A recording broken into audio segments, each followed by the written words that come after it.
এই পাগলিটাকে কে আবার অ্যাডমিশন দিল এখানে? হ্যাঁ, আরে চুপ কর, এইভাবে বলিস না। পাগলি, তোর পাগলা কেমন আছে রে? ঠিক আছে তো?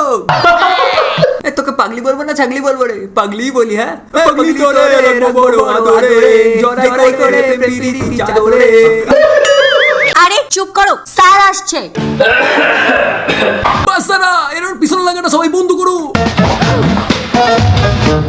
A few moments later. আজকে আমাকে কত ইনসাল্ট হতে হলো, কিন্তু এর জবাব আমি কালকে দেব।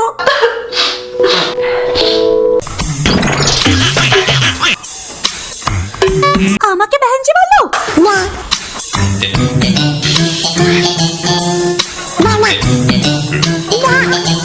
বিট্টু আজ না আমার একদম ক্লাস করতে ইচ্ছা করছে না, একটাও ভালো দেখতে মেয়ে আসেনি।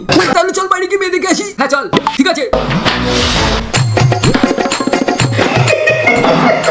পাগলি হয়ে গেছে আর আগলি। এই পাগল মেয়েটা, এটা কার টি শার্ট? এটা আমার ভাইয়ের। তাহলে তুই কেন পরে এসেছিস? আরে বাবা, আমিও তোদের মতো ফ্যাশনেবল ড্রেস পরে আসতে চাই। তাহলে আমার কথা মন দিয়ে শোন, আর তোমরা তাড়াতাড়ি করে ভিডিওটিতে একটা লাইক করে 15,000 লাইক পর্যন্ত পৌঁছে দাও, আর চ্যানেলটিকে সাবস্ক্রাইবও করে নাও। এবার বল না। যদি এরকম লম্বা টি শার্ট পরতে না ভালো লাগে, তাহলে টি শার্টটাকে এভাবে নিচ থেকে তুলে প্যান্টের মধ্যে গুজে নাও। ভালো করে ইনসার্ট করে নেওয়ার পরে এই যে স্লিভস গুলো আছে, ওর নিচ থেকে ব্রা স্ট্র্যাপটাকে এইভাবে বের করে নাও। এবার স্লিভস এর উপরের পার্টটাকে নিয়ে এইভাবে ব্রা স্ট্র্যাপটাকে ঢেকে নাও। এবার সেম ভাবে আমরা অন্য সাইডে ব্রা স্ট্র্যাপটাকে বের করে এইভাবে হাতের উপরে রেখে স্লিভসটাকে দিয়ে কভার করে দেব। এবার দেখো, লম্বা টি শার্ট থেকে একদম স্টাইলিশ আর শর্ট টি শার্ট হয়ে গেল।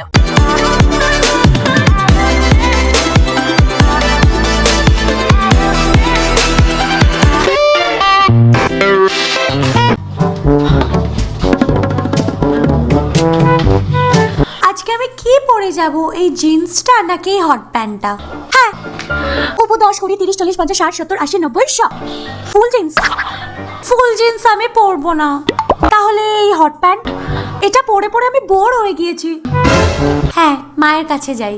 মা মা মা মা, কি হলো? দেখো না এই দুটোর মধ্যে আমি কি পরবো। এসব কি জিন্স ফিন্স পরিস ছাইপাস? এত বড় হয়ে গিয়েছিস, যা গিয়ে চুড়িদার পরে যা। তোমাকে জিজ্ঞাসা করে নাই আমার ভুল হয়েছে। খালি জ্বালাতন করতে থাকে। আসতে দে তোর বাবাকে।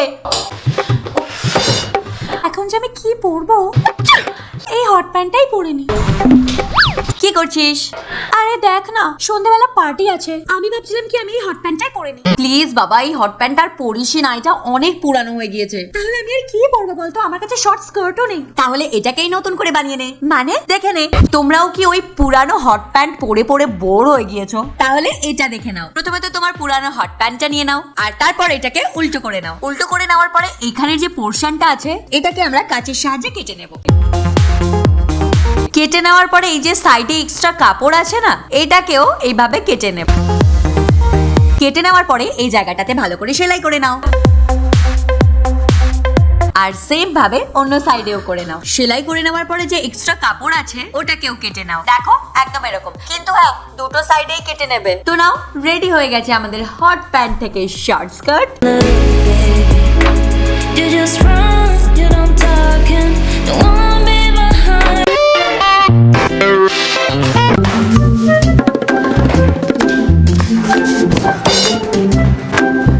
দেখ বনু, আমি কিন্তু বই পড়ছি, আমাকে জ্বালাতন করিস না। এইসব পড়াশোনা না পরে করিস। আমার প্রজেক্টটা কমপ্লিট করেছিস? হ্যাঁ, ওটা হয়ে গিয়েছে, এখন আমি নিজেরটা করছি। আরে এইসব পড়াশোনা করে না জীবনে কিচ্ছু করতে পারবি না। এই দেখ, ট্যাটু। তুই ট্যাটু করেছিস? মা জানে তো? আরে না রে, যদি দেখে নেয় না এক্ষুনি কান্নাকাটি শুরু করে দেবে বেচারি। তুই করবি নাকি ট্যাটু? আমার তো খুব ইচ্ছা, কিন্তু আমি কি তোর মতো স্মার্ট থোড়ে? আরে আমি আছি তো, জীবনটাই একটাই আমার সোনা দিদি, তো মজা করে কাটাও। A few moments later.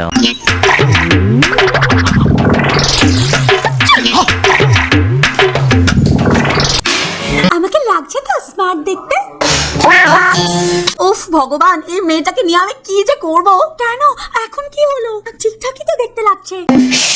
Normal টপকে স্টাইলিশ টপে কনভার্ট করতে চাও, সবার প্রথমে তো নিয়ে নাও এই ধরনের একটা রিবন। এবার রিবনটাকে নিয়ে ডান দিকে এইভাবে ইনসার্ট করে দাও, আর একটা বো বানিয়ে নাও।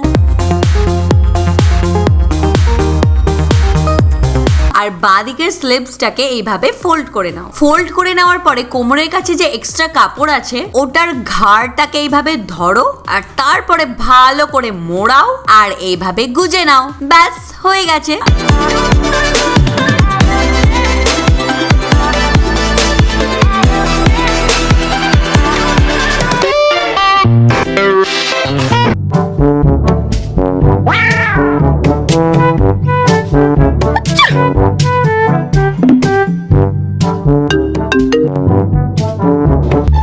কি রাজের ঘরে পার্টি? আমি তাড়াতাড়ি করে রেডি হইনি।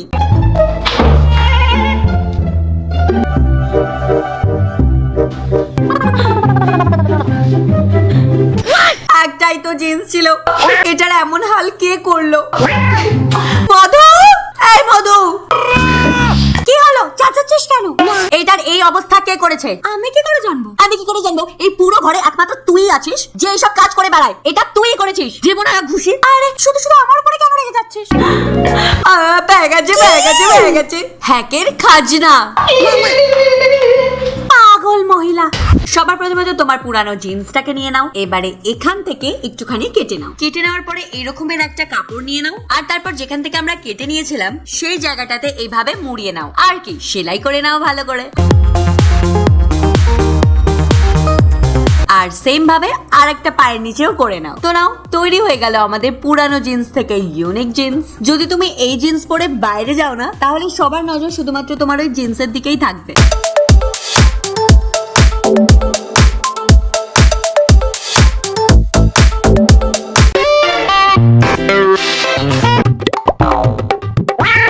ভালো লাগছে না আমাকে দেখতে? হ্যাঁ, অনেক সুন্দর লাগছে আমাকে। এমনিতেও ওভারসাইজ এখন ট্রেন্ডে চলছে। চলো। আরে তুই ঢোলু সেজে কোথায় যাচ্ছিস? আর এটা ঢোলু নয়, এটা ওভারসাইজ। আর এমনিতেও সারা পাড়ার লোক জানে আমি ফ্যাশন শোতে যাচ্ছি। তুই জানিস না? কি ফ্যাশন কম্পিটিশনটা? এই সোয়েটারটা পরে? কেন রে, আমাকে ফ্যাশনেবল দেখতে লাগছে না? না। এখন এলো চুড়েলটা লাইনে। বলিস না, আমি অনলাইন থেকে এক্স সাইজ অর্ডার করেছিলাম আর এক্সেল চলে এসেছে। আর আমাকে ফ্যাশন কম্পিটিশনেও যেতে হবে। কি যে করব বুঝতেই পারছি না। আচ্ছা ঠিক আছে, তুই কাঁদিস না। চল ওভার সাইজকে স্টাইলিশ বানিয়ে দিই। লুজ টপ পরে যদি স্টাইলিশ না লাগে ওটার রাইট স্লিভসটাকে এইভাবে খুলে নাও। এবার নিজের বাঁ হাতের সাহায্যে স্লিভটাকে এইভাবে উপর দিক থেকে ভেতরে ঢুকিয়ে বাইরে করে দাও। মানে সোয়েটারের স্লিভসটাকে টুইস্ট করে নাও। এবার টুইস্ট করা স্লিভস এর মধ্যে নিজের হাতটাকে ইনসার্ট করে দাও আর একটুখানি সেট করে নেওয়ার পরে দেখেছো লুজ সোয়েটারও কি স্টাইলিশ দেখতে লাগছে না?